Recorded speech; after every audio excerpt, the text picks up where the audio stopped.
ಈ ಪ್ರಶಸ್ತಿ ಪುರಸ್ಕೃತರ ಬಗ್ಗೆ ಬಸವರಾಜ ಹುಗಾರ ಅವರು ಮಾತುಗಳನ್ನ ಕೇಳಿದ ಮೇಲೆ ನನಗನ್ನಿಸ್ತು, I am a small man before these honourable personalities.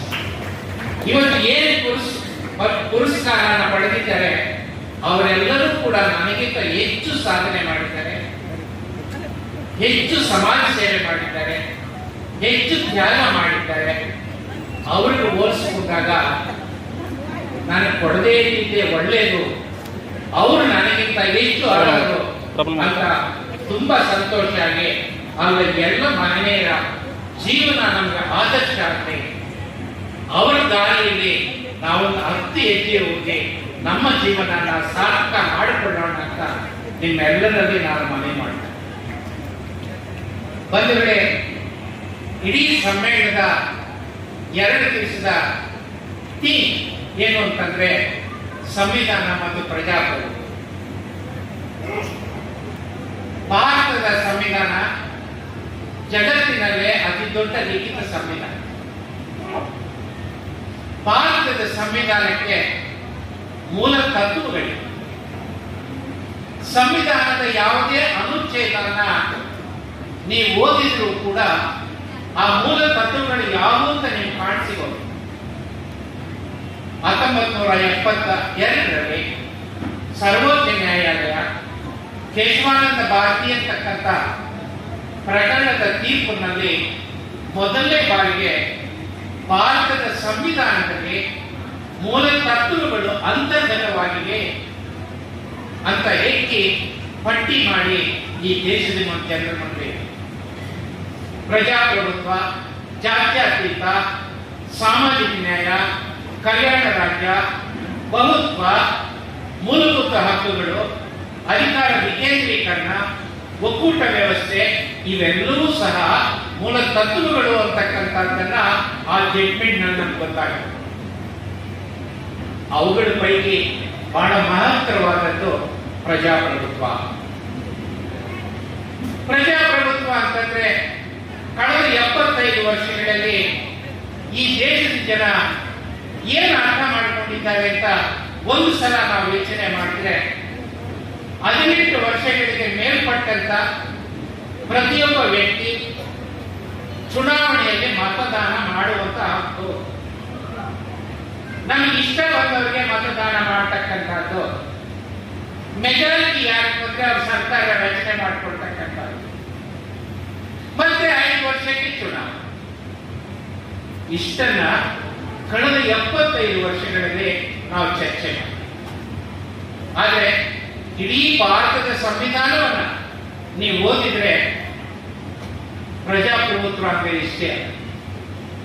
Under the Indian constitution democracy means and includes political democracy, economic democracy and social democracy. ರಾಜಕೀಯ ಪ್ರಜಾಪ್ರಭುತ್ವ, ಆರ್ಥಿಕ ಪ್ರಜಾಪ್ರಭುತ್ವ ಮತ್ತು ಸಾಮಾಜಿಕ ಪ್ರಜಾಪ್ರಭುತ್ವ. ದುರದೃಷ್ಟವಶ ಕೇವಲ ರಾಜಕೀಯ ಪ್ರಜಾಪ್ರಭುತ್ವದ ಬಗ್ಗೆ ನಾವು ಚರ್ಚೆ ಮಾಡಿದ್ವಿ ಮತ್ತು ಆರ್ಥಿಕ ಪ್ರಜಾಪ್ರಭುತ್ವದ ಬಗ್ಗೆ, ಸಾಮಾಜಿಕ ಪ್ರಜಾಪ್ರಭುತ್ವದ ಬಗ್ಗೆ ನಾವು ಸಾರ್ವಜನಿಕರಾಗಿ ಒಂದು ಸಮಾಜವಾಗಿ ನಾವು ಚರ್ಚೆ ಮಾಡ್ತೇವೆ. ರಾಜಕೀಯ ಪ್ರಜಾಪ್ರಭುತ್ವದ ಜೊತೆ ಆರ್ಥಿಕ ಮತ್ತು ಸಾಮಾಜಿಕ ಪ್ರಜಾಪ್ರಭುತ್ವವನ್ನ ಸಮೀಕರಿಸಿ ವಿ ಫೇಲ್ ಟು ಲಿಂಕ್. ಹಾಗಾಗಿನೇ ಚುನಾವಣೆಗಳ ಬಂದ್ರೆ ಬಡತನದ ಬಗ್ಗೆ ಚರ್ಚೆ ಇಲ್ಲ, ಅಸಮಾನತೆ ಬಗ್ಗೆ ಚರ್ಚೆ ಇಲ್ಲ, ನಿರುದ್ಯೋಗದ ಬಗ್ಗೆ ಚರ್ಚೆ ಇಲ್ಲ, ಅನಕ್ಷರಸ್ಥರ ಬಗ್ಗೆ ಚರ್ಚೆ ಇಲ್ಲ, ದಲಿತರ ಮಹಿಳೆಯರ ಮೇಲೆ ದೌರ್ಜನ್ಯಗಳ ಬಗ್ಗೆ ಚರ್ಚೆ ಇಲ್ಲ, ಅಲ್ಪಸಂಖ್ಯಾತರ ಅಭದ್ರತೆ ಬಗ್ಗೆ ಚರ್ಚೆ, ಬೇರೆ ಬೇರೆ ಇಶ್ಯೂಸ್ ಚರ್ಚೆಗೆ ಬರ್ತವೆ. ಇಲ್ಲಿ ನಾವು ಫೇಲ್ ಆಗಿದ್ದೀವಿ. ಹಾಗಾಗಿ ಸ್ನೇಹಿತರೆ, ನಾವೆಲ್ಲರೂ ಚರ್ಚೆ ಮಾಡಬೇಕು ಅಂತ. ಪ್ರಜಾಪ್ರಭುತ್ವ ಅಂದ್ರೆ ರಾಜಕೀಯ ಪ್ರಜಾಪ್ರಭುತ್ವ, ಆರ್ಥಿಕ ಪ್ರಜಾಪ್ರಭುತ್ವ, ಸಾಮಾಜಿಕ ಪ್ರಜಾಪ್ರಭುತ್ವ ಚರ್ಚೆ ಮಾಡಬೇಕು, ಅವನ್ನ ಸಮೀಕರಿಸ. ಇಷ್ಟೇ ಪ್ರಜಾಪ್ರಭುತ್ವ ಅಂತಂದ್ರೆ ಅಲ್ಲ ಸ್ನೇಹಿತರೆ. ಪ್ರಜಾಪ್ರಭುತ್ವ ಅಂತಂದ್ರೆ ಪ್ರಜಾಪ್ರಭುತ್ವ ಸಂಸ್ಥೆಗಳು, ಪ್ರಜಾಪ್ರಭುತ್ವ ಹಕ್ಕುಗಳು, ಪ್ರಜಾಪ್ರಭುತ್ವ ಸುಧಾರಣೆ, democratic institutions, democratic rights and democratic reforms. ಈ ಮೂರು ಇಲ್ಲದೆ ಇದ್ರೆ ಅಲ್ಲಿ ಪ್ರಜಾಪ್ರಭುತ್ವ ಇಲ್ಲ. ಹಾಗಾಗಿ ಸಂವಿಧಾನ ಜಾರಿಗೆ ಬಂದ ನಂತರ ನಾವು ಈ ಸಮಸ್ಯೆಗಳನ್ನ ಕಟ್ಟಿದ್ವಿ. ಶಾಸ್ತ್ರಾಂಗದ ಸಮಸ್ಯೆಗಳನ್ನ ಕಟ್ಟಿದ್ದೀವಿ, ಕಾರ್ಯಾಂಗದ ಸಮಸ್ಯೆಗಳನ್ನ ಕಟ್ಟಿದ್ದೀವಿ, ನ್ಯಾಯಾಂಗದ ಸಮಸ್ಯೆಗಳನ್ನ. ಈ ದೇಶದ ಸಮಸ್ತ ಜನರಿಗೆ ಧರ್ಮ, ಜಾತಿ, ಲಿಂಗ ಭೇದ ಇಲ್ಲದೆ ಎಲ್ಲರಿಗೂ ಮೂಲಭೂತ ಹಕ್ಕುಗಳನ್ನು ಕೊಡಬೇಕು. ಎಲ್ಲರಿಗೂ ಅನುಕೂಲ ಆಗ್ತಕ್ಕಂಥ ಒಂದಷ್ಟು ಸುಧಾರಣೆಗಳನ್ನು ನಾವು ತಂದಿದ್ದೇವೆ. ಆದರೆ ಇವತ್ತು 75 ವರ್ಷಗಳ ನಂತರ ಇವಾಗ ನಿಂತು ನಾವು ನೋಡಿದಾಗ ನಾವು ಏನನ್ನ ಗಳಿಸಿದ್ದೀವಿ ಅದನ್ನು ಕಳ್ಕೊಳ್ತಕ್ಕಂಥ ಪರಿಸ್ಥಿತಿ ನಾವಿದ್ದೀವಿ. We are losing what we have achieved in the 75 years. ಹಾಗಾಗಿ ಪಾರ್ಲಿಮೆಂಟ್ ಯಾವ ರೀತಿ ಕೆಲಸ ಮಾಡ್ತಾ ಇದೆ, ಅಸೆಂಬ್ಲಿಗಳು ಯಾವ ರೀತಿ ಕೆಲಸ ಮಾಡ್ತಾ ಇದೆ, ಒಂದು ಸಲ ನಮ್ಮ ಕರ್ನಾಟಕ ಅಂತಲ್ಲ ಇಡೀ ದೇಶದ ಬಗ್ಗೆ ನೀವು ಒಂದ್ಸಲ ನೋಡಿ. ಪಾರ್ಲಿಮೆಂಟ್ ಅಸೆಂಬ್ಲಿಗಳಲ್ಲಿ ಕ್ರಿಮಿನಲ್ ಕೇಸ್ ಹಾಕೊಂಡಿರೋ 46% ಇದ್ದಾರೆ. ಹೆರಿಡಿಟಿ ಫ್ಯಾಮಿಲಿ ಬ್ಯಾಕ್ಗ್ರೌಂಡ್ ಇಂದ ಬಂದವರು 52% ಇದ್ದಾರೆ. ರಿಯಲ್ ಎಸ್ಟೇಟ್ ಬ್ಯಾಕ್ಗ್ರೌಂಡ್ ಇಂದ ಬಂದವರು 56% ಇದ್ದಾರೆ. 92% ಕೋಟ್ಯಾಧಿಪತಿಗಳಿದ್ದಾರೆ. ಈ ರೀತಿ real estate, industrial background, family background, criminal background ಇರ್ತಕ್ಕಂಥ ಜನ ಇವತ್ತು ನಮ್ಮ ಪಾರ್ಲಿಮೆಂಟ್ ನಲ್ಲಿ ಅಸೆಂಬ್ಲಿನಲ್ಲಿ ತುಂಬಬಹುದು. ಇದನ್ನ ನಾವು ಗಟ್ಟಿಗೊಳಿಸ್ತಿದ್ದೀವಿ ಅಂತೀರ. ನಾವೆಲ್ಲ ಚುನಾವಣೆ ಬಗ್ಗೆ ಮಾತಾಡ್ತಾ ಇದ್ದೀವಿ. ನಿಜ, ಎಂತ ಚುನಾವಣೆಗಳು ಬಂದ್ರು, ಎಷ್ಟು ಜನ ಇವತ್ತು 27 ಕೋಟಿ ಮೈನಸ್ ಆದ್ರು ಅಂತ 27 ಕೋಟಿ ಸೇರಿಸ್ಕೊಂಡ್ರೆ ಲಡಾಯಿ ಬಸ್ಸು ಪಾರ್ಲಿಮೆಂಟ್ ಮೆಂಬರ್ ಆಗ್ತಾರ? ಕಾಂಗ್ರೆಸ್ ಅವರು ಮತ್ತೆ MLA ಆಗ್ತಾರ? ಅಂತ ಸಿಚುಯೇಷನ್ ನಾವು ಇದ್ದಿಲ್ಲ. ಇದ್ರ ಬಗ್ಗೆ ಚರ್ಚೆ ಮಾಡ್ಬೇಕಾ ಬೇಡ? ಸ್ನೇಹಿತರೆ, ಇದನ್ನ ನಾವು ಗಮನಿಸಬೇಕಾಗಿದೆ. ಇಂಥ ವಾತಾವರಣದಲ್ಲಿ ನಮಗೆ ಏನು ಪರ್ಯಾಯ? ನನ್ಗೆ ಗೊತ್ತಿದೆ, ಪ್ರಜಾಪ್ರಭುತ್ವ ಅನೇಕ ಸಮಸ್ಯೆಗಳನ್ನು ಈ ದೇಶದಲ್ಲಿ ಎದುರಿಸ್ತಾ ಇದೆ. ಪ್ರಜಾಪ್ರಭುತ್ವಗಳು ಕೂಡ ಶೇಕ್ ಆಗಿವೆ. ಅಮೆರಿಕದಲ್ಲಿ ಚೆನ್ನಾಗಿದೆಯಾ? ಇಂಗ್ಲೆಂಡ್ ನಲ್ಲಿ ಚೆನ್ನಾಗಿದೆಯಾ? ಜರ್ಮನ್, ಫ್ರಾನ್ಸ್ ನಲ್ಲಿ ಚೆನ್ನಾಗಿದೆಯಾ? ಜಗತ್ತಿನ ಯಾವುದೇ ಪ್ರಜಾಪ್ರಭುತ್ವ ಕೂಡ ಸದೃಢವಾಗಿ ಇಲ್ಲ ಅಂತಕ್ಕಂಥದ್ದು ನಮ್ಮೆಲ್ಲರಿಗೂ, ಇನ್ಕ್ಲೂಡಿಂಗ್ ಇಂಡಿಯಾ. ಆದ್ರೆ ಒಂದು ಪ್ರಶ್ನೆ, ಪ್ರಜಾಪ್ರಭುತ್ವ ಇಷ್ಟೆಲ್ಲ ಲೋಪದೋಷಗಳಿದ್ದರೂ ಕೂಡ ಅದಕ್ಕೆ ಪರ್ಯಾಯ ಯಾರಾದರೂ ಯೋಚನೆ ಮಾಡಿದ್ದಾರೆ? What is alternative to democratic system? ಜಗತ್ತಿನ ಯಾರೇ ರಾಜಕೀಯ ವಿದ್ವಾಂಸರು ಹೇಳಿದ್ದಾರ this is the alternative to democracy? ಇಂಡಿಯಾದಲ್ಲಿ ಯಾರಾದರೂ ಹೇಳಿದ್ದಾರ ಪ್ರಜಾಪ್ರಭುತ್ವಕ್ಕೆ ಇದು ಪರ್ಯಾಯ ಅಂತ? ಯಾರು ಹೇಳ್ತಾ ಇಲ್ಲ. ಆನೆಸ್ಟ್ ಆಗಿ ಹೇಳ್ಬೇಕು ಅಂದ್ರೆ ಒಬ್ಬ ಸ್ಟೂಡೆಂಟ್ ಆಫ್ ಲಾ ಆಗಿ ನನ್ನ ಹತ್ರ ಈಗಿದ್ದಾಗ ಇಂಥ ಪರಿಸ್ಥಿತಿನಲ್ಲಿ ನಮ್ಗೆ ಉಳಿದಿರೋದು ಪ್ರಜಾಪ್ರಭುತ್ವನ ಉಳಿಸ್ಕೋಬೇಕಾಗಿದೆ. ಪ್ರಜಾಪ್ರಭುತ್ವನ ಉಳಿಸ್ಕೋಬೇಕು ಅಂತಕ್ಕಂಥ ಪ್ರಕ್ರಿಯೆಯಲ್ಲಿ ಇವತ್ತು ಬೇರೆ ಬೇರೆ ಸುಧಾರಣೆಗಳ ಬಗ್ಗೆ ಚರ್ಚೆ. ಇತ್ತೀಚೆಗೆ ನಾನು ಒಂದು ಅಧ್ಯಯನ ಮಾಡಿದೆ. ಒಂದು ದೇಶ ಒಂದು ಚುನಾವಣೆ ಬಹಳ ಒಳ್ಳೆಯದು ಈ ದೇಶಕ್ಕೆ. ಮೇಲ್ನೋಟಕ್ಕೆ ಹೌದು, ಒಂದೊಂದು ರಾಜ್ಯದಲ್ಲಿ ಒಂದೊಂದು ಚುನಾವಣೆ, ಒಂದೊಂದು ದೇಶಕ್ಕೆ ಒಂದು ಚುನಾವಣೆ, ಒಂದೊಂದು ಬೈ ಎಲೆಕ್ಷನ್ ಬೇಡಪ್ಪ, ಇಡೀ ದೇಶ ಒಂದೇ ಸಲ ಚುನಾವಣೆ ಎಷ್ಟು ಕೋಟಿ ಸೇವ್ ಆಗುತ್ತೆ ನಾವೆಲ್ಲ ಹೂ ಅಂತ.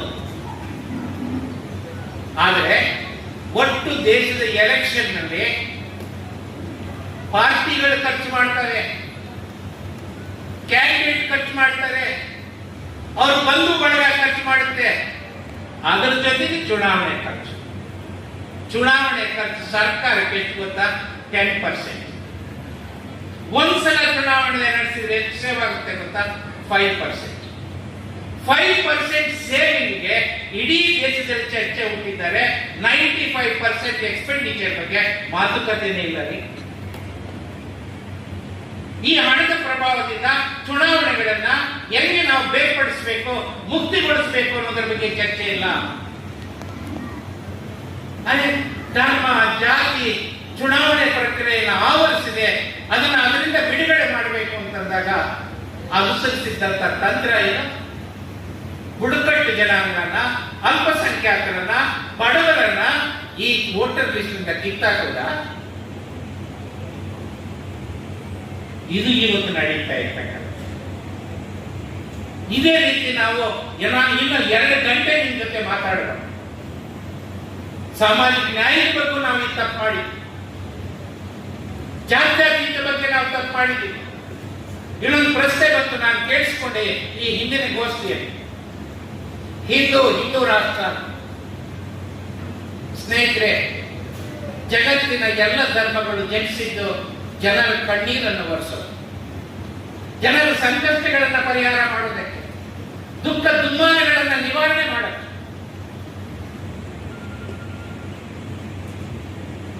ಗುಲಾಮ ಪದ್ಧತಿಯ ವಿರುದ್ಧ ಜನಿಸಿದ್ದೆ ಕ್ರೈಸ್ತ ಧರ್ಮ.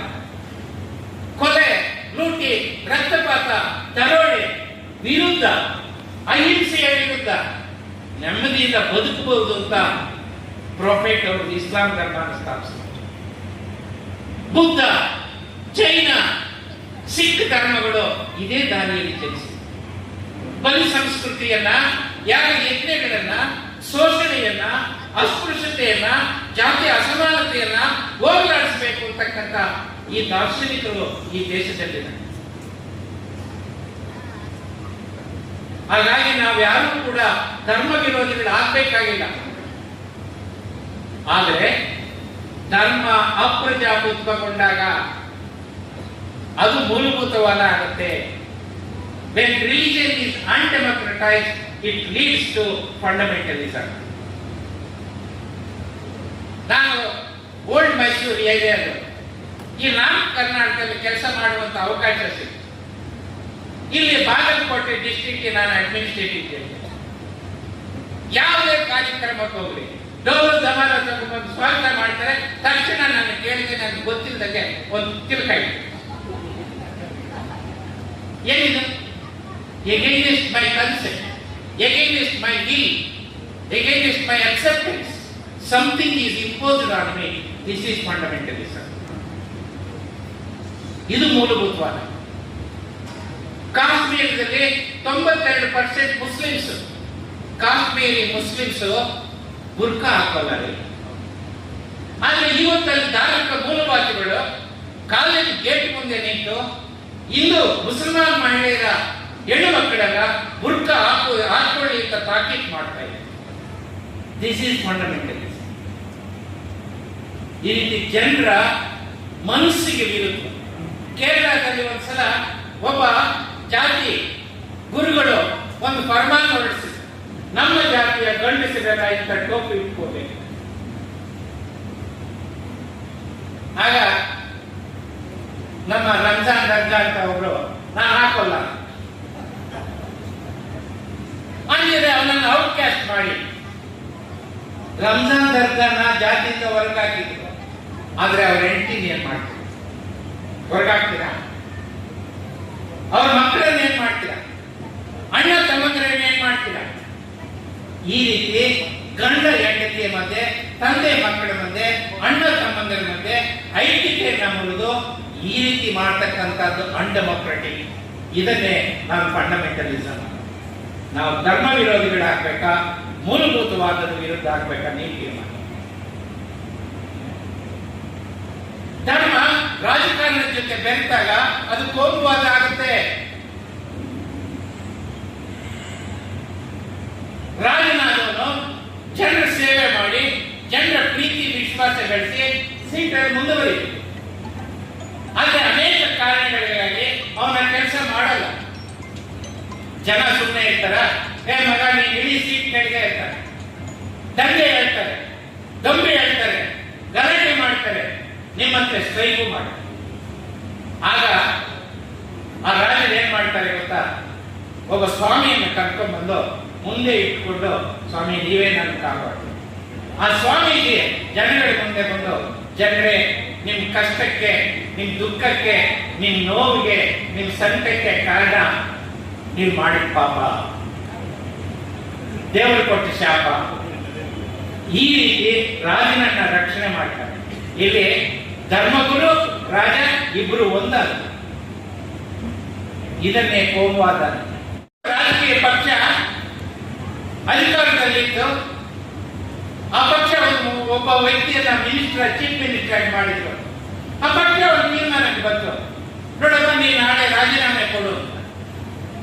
ಆ ಮುಖ್ಯಮಂತ್ರಿಯ ಜಾತಿಯ ಗುರುಗಳು ಬೆಂಗಳೂರಿನಲ್ಲಿ ಮೆರವಣಿಗೆ ಮಾಡಿದ್ರು. ಸರ್, ಈ ಮುಖ್ಯಮಂತ್ರಿ ತೆಗಿಬಾರ್ದು, ಆ ರೀತಿ ಮಾಡಿದ್ರೆ ನೀವು ಪಾಠ ಕಲಿಸ್ತೀವಿ. A religion mixes with politics. When religion mixes with politics, it produces a cocktail called communalism. ಇದನ್ನು ನಾವು ವಿರೋಧ ಮಾಡಿ. ಈ ಕ್ಲಾರಿಟಿ ನಮಗಿದ್ರೆ ಹಿಂದೂ ರಾಷ್ಟ್ರ, ಹಿಂದೂ ರಾಜಕಾರಣದಿಂದ ಧರ್ಮವನ್ನ ಪ್ರತ್ಯೇಕಿಸೋದೇ ಬಹುಮುಖ್ಯವಾದಂತಹ ಗುಣ. ಜಾತ್ಯತೀತದ್ದು, ಎಲ್ಲ ಧರ್ಮಗಳನ್ನ ಸಮಾನವಾಗಿ ನೋಡ್ತಕ್ಕಂಥದ್ದಲ್ಲ. Separate religion from politics. ಅದೇ ರೀತಿ ಸಾಮಾಜಿಕ ನ್ಯಾಯ ಅಂದ್ರೆ ನಾನು ಬಹಳ ದೊಡ್ಡ ಅನುಭವ ಆಗೋಗಿದೆ. ಮೀಸಲಾತಿ ಹೆಚ್ಚಳದ ಆಯೋಗದ ಅಧ್ಯಕ್ಷರಾಗಿ, ಒಳ ಮೀಸಲಾತಿ ಆಯೋಗದ ಅಧ್ಯಕ್ಷನಾಗಿ ನಾನು ಕೆಲಸ ಮಾಡತಕ್ಕಂಥ ಸಂದರ್ಭದಲ್ಲಿ ನನಗೆ ಗೊತ್ತಾಯಿತು, ಮೀಸಲಾತಿ ಅಂದ್ರೆ ಸಾಮಾಜಿಕ ನ್ಯಾಯ, ಸಾಮಾಜಿಕ ನ್ಯಾಯ ಅಂದ್ರೆ ಮೀಸಲಾತಿ. My friends, reservation is only an iota of social justice. Social justice ಅಂದ್ರೆ ಕೇವಲ ಮೀಸಲಾತಿ ಅಲ್ಲ, ಅದೊಂದು ಸಣ್ಣ ಅಣು. ಇದನ್ನು ನಾವು ಅರ್ಥ ಮಾಡಬೇಕು.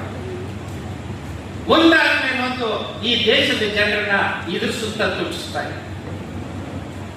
ನಾನು ಅದ್ರ ಬಗ್ಗೆ ಹೆಚ್ಚು ಹೇಳಕ್ ಹೋಗಲ್ಲ, ಒಂದೇ ಒಂದು ಪಾಯಿಂಟ್ ಹೇಳೋಕೆ ಇಷ್ಟಪಡ್ತೀನಿ. ನಾನು ಈ ದೇಶದಲ್ಲಿ 100 ಉದ್ಯೋಗಗಳು ಸೃಷ್ಟಿಯಾದ್ರೆ 98% ಪ್ರೈವೇಟ್ ಸೆಕ್ಟರ್ ನಲ್ಲಿದೆ, ಅಲ್ಲಿ ಮೀಸಲಾತಿ ಅಪ್ಲೈ ಆಗೋಲ್ಲ.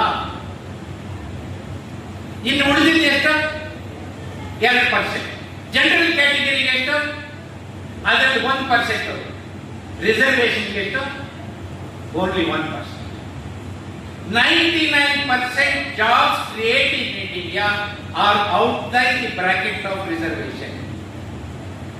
ಈ 1% ಎಷ್ಟು ಜನ ಕೊಟ್ಟಿದ್ದಾರೆ?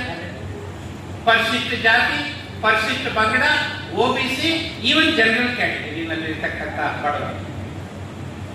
ನೋಡ್ರಿ, ಇಷ್ಟರ ಸುತ್ತ ನಮ್ಮನ್ನು ಸುತ್ತಿಸ್ತಾ ಇದ್ದಾರೆ. ನಾವಿದನ್ನು ಅರ್ಥನೇ ಮಾಡ್ತೀವಿ. ಹಾಗಾಗಿ ಈ ಸಂದರ್ಭದಲ್ಲಿ ನಾನು ಇಷ್ಟೇ ಹೇಳೋದು, ಇವತ್ತು ನಮಗೆ ಬೇಕಾಗಿರ್ತಕ್ಕಂಥದ್ದು ಸಂವಿಧಾನದ ಅರಿವು. ಒಂದು ಕಡೆ ಸಂವಿಧಾನ ಅಪ್ರಸ್ತುತ, ಅದನ್ನು ಬದಲಾಯಿಸಬೇಕು ಅಂತ ಅದನ್ನು ಸುತ್ತಲಿದೆ. ನಿಮ್ಮಂತ ಎಲ್ಲ ಜನ ಸಂವಿಧಾನದ ಪರವಾದಂತ ಧ್ವನಿ. ನಾನು ಸಂವಿಧಾನ ಓದುವ ಅಭಿಯಾನ ಅಂತ ನಾನು ನನ್ನ ಬಡಗ, ಅಲ್ಲಿ ರಾಜಶೇಖರ್ ಕಿಕ್ಕ ಇದ್ದಾರೆ, ಸಾಮ್ಸನ್ ಇದ್ದಾರೆ, ವಾಸಳೆ ಇದ್ದಾರೆ, ಪಾಟೀಲ್ ಇದ್ದಾರೆ, ನಾವಿಲ್ಲೆಲ್ಲ ಬಸು ಇದ್ದಾರೆ. ಇವರೆಲ್ಲರೂ ನಾವೊಂದು ಭಾಗವಾಗಿ ಈ ರಾಜ್ಯದ ಸುತ್ತಿ ಸಂವಿಧಾನ ಓದುವನ್ನ ಅಭಿಯಾನ ಮಾಡಿ ಜನರಲ್ಲಿ ಒಂದಷ್ಟು ಆಗಬೇಕು. ಈಗ ಸಂವಿಧಾನ ಕಿತ್ತಾಕ್ತೀವಿ ಅಂತ ಅವ್ರು ಹೇಳ್ತಾ ಇಲ್ಲ, ಬದಲಾಯಿಸ್ತೀವಿ ಅಂತ ಹೇಳ್ತಾ ಇಲ್ಲ. ಆದ್ರೆ ಸಂವಿಧಾನನ ಅಪವ್ಯಾಖ್ಯಾನ ಮಾಡ್ತಾ ಇದ್ದಾರೆ. ಸಂವಿಧಾನನ ಅನುಚ್ಛೇದಗಳನ್ನ ಅಪ್ರಸ್ತುತ ಮಾಡ್ತಾ ಇದ್ದಾರೆ. ಸ್ನೇಹಿತರೆ, ಇಂಥ ಸಂದರ್ಭದಲ್ಲಿ ನಮ್ಗೆ ಉಳಿದಿರ್ತಕ್ಕಂಥದ್ದು ಒಂದೇ ಒಂದು ದಾರಿ, ಸಂವಿಧಾನ. ಇನ್ನೊಂದು ಕಡೆ ನಮ್ಮ ಸುತ್ತ ಗೊತ್ತಾ ಇದೆ. ನಾನು ಪಕ್ಕದಲ್ಲೇ ಕೂತಿದ್ದೇನೆ. ಒಬ್ರು 5 ವರ್ಷಗಳ ಹಿಂದೆ ನಾವು ಈ ಅಭಿಯಾನ ಪ್ರಾರಂಭ ಮಾಡಿದಾಗ ಅವರೊಂದು ಮಾತು ಹೇಳಿದ್ರು, ಏನ್ ಸಂವಿಧಾನ ಗೊತ್ತಾಗ್ಬಿಟ್ರೆ ಎಲ್ಲ ಸರೋಗುತ್ತಾ?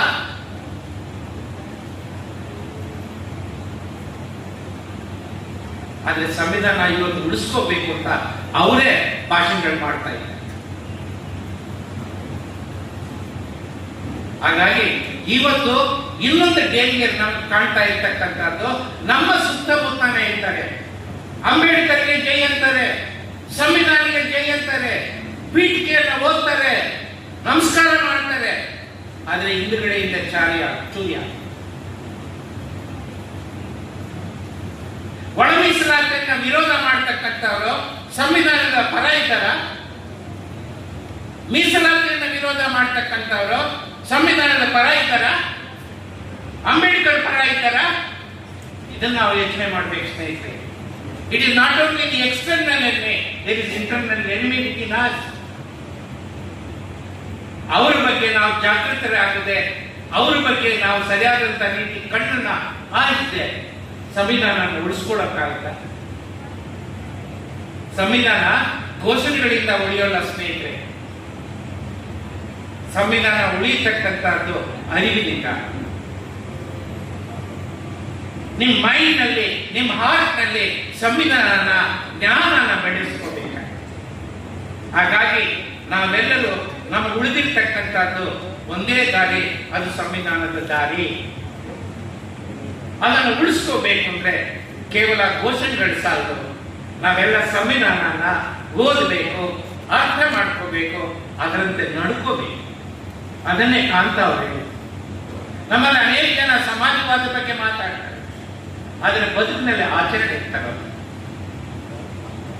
ಇವತ್ತು ಬೇಕಾಗಿರ್ತಕ್ಕಂಥದ್ದು ಆಚರಣೆ. Please read the Constitution, understand the Constitution, imbibe the constitutional values and live up to the Constitution. That is the only way to save this nation. ಅಂತ ಒಂದು ಕೆಲಸನ ಇವತ್ತು ಒಂದು ಸಣ್ಣ ಪ್ರಮಾಣದಲ್ಲಾದರೂ 12ನೇ ಮೇ ಸಾಹಿತ್ಯ ಮೇಳ ಮಾಡಿದೆ, ಅದಕ್ಕೊಂದು ಚಾಲನೆ ನೀಡಿದೆ. ಇದನ್ನು ಇನ್ನೂ ಹೆಚ್ಚು ಬೆಳೆಯಲಿ, ರಾಜ್ಯಕ್ಕೆ ವಿಸ್ತಾರ ಆಗಲಿ, ಇಡೀ ದೇಶಕ್ಕೆ ವಿಸ್ತಾರ ಆಗಲಿ. ನಾವೆಲ್ಲ ಸಂವಿಧಾನದ ದಾರಿಯಲ್ಲಿ ಮುಂದುವರಿಯೋಣ. ನಿಮ್ಮೆಲ್ಲರಿಗೂ ಒಳ್ಳೆಯದಾಗಲಿ ಅಂತ ಹಾರೈಸಿ ಅವಕಾಶಕ್ಕಾಗಿ ಎಲ್ಲರಿಗೂ ವಂದಿಸಿ ನಾನು